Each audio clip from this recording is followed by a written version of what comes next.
Oh, toi qui as été choisi, il y a une raison prophétique pour laquelle Dieu t'a conduit ici aujourd'hui. Ce n'est pas un défilement au hasard, ce n'est pas une autre publication que tu vas simplement ignorer. Ceci est le message d'urgence du ciel qui perce ton fil d'actualité. En ce moment même, à cet instant précis, le ciel sonne une alarme sur ta vie. Le message est clair. Verrouillage d'urgence. Arrête tout et écoute maintenant. Ce message ne peut pas attendre trop longtemps. Tu as avancé à ton propre rythme, prenant des décisions et pensant que tu avais plus de temps. Mais le ciel dit « pause ». Ne te précipite pas. N'ignore pas ceci. Ce n'est pas un léger coup de coude, c'est une interruption prophétique. Il y a des choses qui bougent dans l'invisible en ce moment. Il y a des avertissements, des instructions et des révélations qui doivent être entendues avant que tu ne fasses un pas de plus. Ce que tu feras dans les prochaines minutes pourrait déterminer ce qui se passera dans les prochaines années. Ce n'est pas de la peur, c'est de la préparation. Dieu n'essaie pas de te faire paniquer, il essaie de te positionner. Tu as prié pour de la clarté, pour une direction, pour un signe qui dise « Dieu, montre-moi si c'est toi ». Le voici. La sirène du ciel retentit parce que quelque chose est sur le point de changer. Ce que tu ignores maintenant, tu le regretteras plus tard. Mais ce que tu écoutes maintenant, tu en remercieras Dieu pour l'éternité. Avant d'aller plus loin, si ton esprit confirme cette parole, agis en conséquence maintenant. Aime ce message en signe d'accord. Abonne-toi pour ne pas manquer la prochaine parole que le ciel enverra. Laisse le nom de ta ville et de ta nation dans les commentaires, afin que le reste que Dieu est en train de réveiller puisse se tenir uni. Et à ceux qui nous soutiennent et s'aiment dans ce ministère, que ce soit par le lien épinglé dans le commentaire ci-dessous ou la fonctionnalité Super Thanks, sachez ceci. Vous n'êtes pas seulement des donateurs, vous êtes des co-ouvriers. Nous sommes partenaires dans cette mission divine sur terre, et je prie que Dieu vous bénisse abondamment. Maintenant, reste avec moi. Ne fais pas défiler, car dans les instants qui suivent, nous allons plonger au cœur de ce message d'urgence. Quand tu l'entendras pleinement, tu comprendras pourquoi le ciel a refusé de te le laisser manquer et tu verras exactement comment agir pour ne pas être pris au dépourvu. Laisse-moi te demander, pourquoi le ciel interromprait-il ta vie avec une telle urgence? Pourquoi Dieu t'arrêterait-il net, t'arracherait-il au bruit et attirerait-il ton attention avec une force divine? C'est parce que ce qu'il est en train de libérer n'est pas un encouragement passager, c'est une instruction prophétique. Le ciel n'a pas pour habitude de gaspiller ses paroles. Quand Dieu secoue ton esprit pour le réveiller, c'est parce que quelque chose est en jeu qui ne peut être ni ignoré ni reporté. Parce que l'espoir, la destinée et la survie sont en jeu. Quand Dieu déclare un verrouillage d'urgence, c'est parce qu'il y a une parole qui, si elle était manquée, pourrait changer tout le cours de ta vie. L'espoir est fragile lorsqu'il est différé. La destinée est vulnérable lorsqu'elle est négligée et la survie est menacée lorsque les instructions sont ignorées. Le ciel sait ce qui est en jeu si tu hésites. C'est pourquoi le son de la trompette dans ton esprit semble si urgent, parce qu'il l'est. Regarde les Écritures, l'alerte de Noé. Dans la Genèse chapitre 6, il fut dit à Noé de bâtir une arche avant que le déluge n'arrive. Ce n'était pas un message anodin, c'était une question de vie ou de mort. S'il avait tardé, l'humanité aurait péri. La fuite de l'eau. Dans la Genèse chapitre 19, les anges dirent à l'eau, « Hâte-toi, prends ta femme et tes filles qui sont ici, sinon tu seras emporté quand la ville sera punie. » C'était urgent. Il n'y avait pas de temps pour débattre ou retarder. Les vierges sages et les vierges folles. Dans Matthieu chapitre 25, Jésus a parlé de 10 vierges attendant l'époux. 5 étaient sages, 5 étaient folles. Les folles ont tardé, et quand la porte s'est fermée, il était trop tard. Ô toi qui as été choisi, c'est pourquoi le ciel a sonné l'alarme dans ton esprit. L'ennemi en a après ton espoir, ta joie, ton feu. Il veut étouffer ta vie de prière, réduire ta voix au silence et te maintenir lié dans le retard. Mais Dieu déclare, cet espoir ne peut mourir. Cette destinée ne peut être avortée. Cet avenir ne peut être gaspillé. C'est pourquoi il t'appelle avec urgence, parce que le prochain pas que tu feras n'est pas petit, il est éternel. Laisse-moi graver ceci dans ton esprit. L'espoir n'est pas mort. L'espoir n'est pas fini. L'espoir est encore vivant en toi, même quand tes circonstances crient le contraire, même quand tes sentiments essaient de te trahir. l'espoir demeure comme la flamme vacillante d'un feu, qui refuse de s'éteindre. L'espoir est le signal du ciel que ton histoire est encore en train de s'écrire, que Dieu n'a pas écrit le dernier chapitre, que quelque chose de plus grand est à venir. L'ennemi a essayé de l'ensevelir sous la déception, le rejet, l'échec et le retard. Il a murmuré des mensonges qui te disaient « c'est trop tard, tu as manqué ta chance, rien ne changera ». Mais le décret du ciel renverse les mensonges de l'ennemi. Tout comme Jésus a appelé Lazare hors du tombeau, l'espoir est rappelé à la vie en toi en ce moment même. Ce que l'ennemi a essayé de tuer par le retard, Dieu le ressuscite par sa promesse. Jérémie 29, 11 dit « Car je connais les projets que j'ai formés sur vous, dit l'Éternel, projets de paix et non de malheur, afin de vous donner un avenir et de l'espérance. » Le vois-tu? Dieu lui-même lie ton avenir à l'espoir. Il dit « Je ne peux pas te donner l'un sans l'autre. Si tu respires encore, l'espoir respire encore. Et si l'espoir est vivant, alors l'avenir attend de se manifester. » Remarque deux mots-clés, espoir et avenir. Dieu les lie ensemble parce que si tu perds espoir, tu cesseras d'avancer vers ton avenir. L'espoir est la semence, l'avenir est la moisson. C'est pourquoi cette parole est urgente, car si la semence meurt, la moisson est perdue. Ô toi qui as été choisi, ne laisse pas l'ennemi voler ta semence. Garde ton espoir, car en le gardant, tu protèges ton lendemain. Allons plus loin. Beaucoup de gens confondent l'espoir avec un vœu pieux. Mais l'espoir biblique n'est pas un vague « peut-être ». Ce n'est pas croiser les doigts en disant « j'aimerais que les choses s'améliorent ». Non, l'espoir biblique est l'attente confiante que les promesses de Dieu s'accompliront. L'espoir n'est pas enraciné dans les émotions. Il est ancré dans le caractère inébranlable de Dieu. Quand le monde dit « impossible », l'espoir dit « Dieu est toujours fidèle ». Quand les circonstances crient « c'est fini », l'espoir murmure « ce n'est pas fini tant que Dieu ne l'a pas dit ». Voici comment cela fonctionne. L'espoir dessine l'image. Il te donne une vision de ce que Dieu a promis. La foi construit ensuite vers cette image. Hébreux 11, 1 dit « Or, la foi est une ferme assurance des choses qu'on espère, une démonstration de celles qu'on ne voit pas. » Sans espoir, la foi n'a rien à construire. Et puis vient la patience. La patience protège l'image. Hébreux 10, 36 nous rappelle « Car vous avez besoin de persévérance afin qu'après avoir accompli la volonté de Dieu, vous obteniez ce qui vous est promis. » C'est la corde à trois fils de l'espoir, de la foi et de la patience. Sans l'un, les autres ne peuvent en fonctionner. Pensez-y de cette façon. L'espoir est comme le plan, la foi est le constructeur, la patience est le gardien. Sans le plan, le constructeur n'a pas de direction. Sans le constructeur, le plan reste sur le papier. Et sans le gardien, le processus s'effondre avant d'être achevé. C'est pourquoi l'ennemi attaque l'espoir premier, car s'il peut effacer ta vision, il peut paralyser ta foi et épuiser ta patience. Mais tant que l'espoir est vivant, la foi a quelque chose sur quoi s'appuyer, et la patience a quelque chose qui vaut la peine d'être protégée. Abraham l'avait compris. Romains 4, 18 dit « Espérant contre tout espoir, il crut. » Il n'avait aucune raison d'espérer. Son corps était vieux, le sein de Sarah était stérile. Pourtant, il refusa d'ensevelir l'image que Dieu lui avait donnée. Il a choisi d'espérer quand l'espoir semblait mort. Et parce qu'il l'a fait, il est devenu le père de nombreuses nations. Ô toi qui as été choisi, c'est aussi ton appel. N'enterre pas ton espoir. Si Dieu t'a donné une image, protège-la. Si le ciel a prononcé une promesse, crois-la. Contre toute attente, continue d'espérer, car ce que Dieu dessine, il l'accomplit. Parce que le retard est dangereux. Proverbe 13, 12 dit « Un espoir différé rend le cœur malade, mais un désir accompli est un arbre de vie. » Plus l'espoir est mis en attente, plus le cœur commence à s'affaiblir, et quand le cœur est faible, la foi a du mal à tenir. C'est pourquoi le ciel ne prend pas l'espoir à la légère, parce que l'espoir est la ligne de vie de ton esprit. L'ennemi le sait, c'est pourquoi il essaye de retarder ton espoir, de prolonger ton attente et d'enterrer tes attentes. Mais ce soir, le ciel déclare « Le retard doit cesser ». Certains d'entre vous portent un espoir différé depuis si longtemps que votre cœur est devenu lourd. Vous avez murmuré des choses comme « Peut-être que ça n'est pas pour moi. Peut-être devrais-je me contenter de moins. Peut-être que Dieu a oublié. » Ces mots ne viennent pas de Dieu, c'est le langage du désespoir.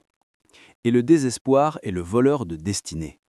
Quand tu te contentes de moins que ce que Dieu a promis, tu abandonnes l'héritage même qui portait ton nom au ciel.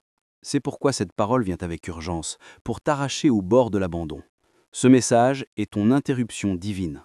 Le ciel dit « Secoue les cendres de la déception, espère à nouveau, crois à nouveau, rêve à nouveau, tiens-toi debout à nouveau. Ne laisse pas le retard d'hier empoisonner la promesse de demain. Le Dieu qui a parlé sur ta vie n'a pas changé d'avis. Sa parole est toujours vivante, sa promesse tient toujours, sa puissance est toujours capable d'accomplir ce qu'il a déclaré. Et si le ciel ne l'a pas annulé, tu ne devrais pas le faire non plus. Quand Jésus est venu au tombeau de Lazare, l'espoir était parti. L'homme était mort depuis 4 jours, ses sœurs avaient abandonné, les Pleurance avaient déjà accepté la perte. Mais Jésus a dit « Ne t'ai-je pas dit que si tu crois, tu verras la gloire de Dieu ?» Jean 11, 40. Et à ce moment-là, il a ramené l'espoir à la vie. Ô toi qui as été choisi, si Jésus a pu ressusciter un homme mort, il peut ressusciter ton espoir. S'il a pu rouler la pierre d'un tombeau, il peut rouler la pierre de ton cœur. L'espoir n'est pas perdu, il est sur le point de ressusciter. Laisse-moi prophétiser directement à ton esprit. Ton retard n'est pas un refus. Ce n'est pas parce que ça a pris du temps que Dieu a dit non. Le calendrier du ciel est différent de l'horloge de la terre. Alors que les gens murmurent « c'est fini », Dieu déclare « ça ne fait que commencer ». La chose même que tu pensais être trop tardive est encore parfaitement à l'heure dans le calendrier de l'éternité. Ton rejet était la redirection de Dieu. Cette porte fermée n'était pas une punition, c'était une protection. L'opportunité que tu as perdue était la manière du ciel de te sauver d'une contrefaçon. La relation qui s'est terminée était la manière du ciel de protéger ton cœur pour la bonne alliance. Le chemin qui s'est fermé devant toi était la manière du ciel de te pousser vers ta destinée. Chaque non des hommes faisait de la place pour le oui de Dieu qui ne peut être inversé. Ta saison d'attente n'est pas vaine. Dieu a préparé, fortifié, modelé. Chaque larme a arrosé le sol de ta promesse. Chaque retard a construit des muscles spirituels que tu ne savais pas que tu avais. Chaque nuit le nid de terre t'a poussé plus près des bras du Père. Ô toi qui as été choisi, tu as peut-être été caché, mais tu étais en train d'être affûté. Tu as peut-être eu l'impression d'être enterré, mais en réalité tu étais en train d'être planté. Et maintenant, la saison du dévoilement est arrivée. Ta douleur produit de puissance. Les larmes que tu as versées arrosent le sol de tes promesses. Comme Joseph, tu as peut-être été trahi, oublié et enfermé, mais le palais est toujours écrit dans ta destinée. Comme Job, tu as peut-être tout perdu, mais le double arrive encore dans ta vie. Comme Sarah, tu as peut-être ri d'incrédulité, mais le rire de la joie est toujours ta part. Ceux qui se sont moqués de toi s'émerveilleront bientôt de toi parce que Dieu n'a pas fini. Il ne fait que commencer à montrer sa gloire à travers toi. Maintenant, écoute attentivement, car une parole sans application s'estompera. Voici des instructions divines pour garder et faire grandir ton espoir. Premièrement, nourris-le avec la parole.